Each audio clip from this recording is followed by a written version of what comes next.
Many small, almost identical so-called palmette brooches from the late Viking Age have been found in recent years.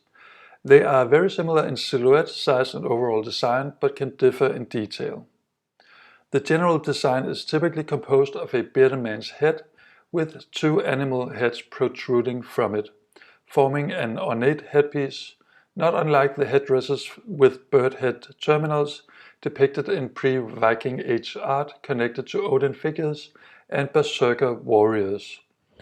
The earliest examples of the headdress images date back to the helmet plates of the 500s, but they are still featured centuries later, for instance on the Oseberg tapestries from the 800s. The ring-style palmette brooches of the 11th century are remarkably similar in composition while stylistically adapted to the artistic fashions of their time. So could there be an expression harkening back to earlier Nordic cultural tradition and warrior iconography?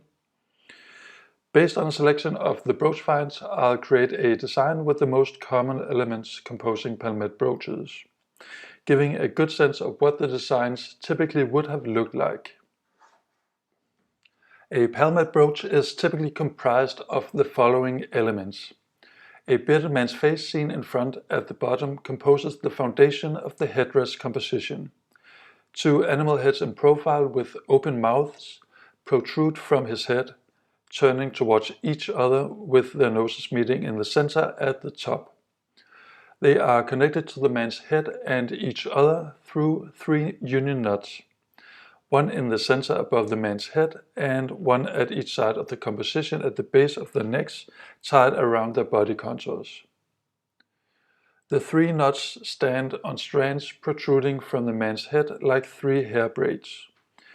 And it's not entirely clear where the man's form ends and where the bodies of the animals begin. This effectively renders the man in an ambiguous state of neither man nor animal, reminiscent of shapeshifting, a practice closely connected to the berserker warriors. Thanks for watching, and I'll see you in the next one.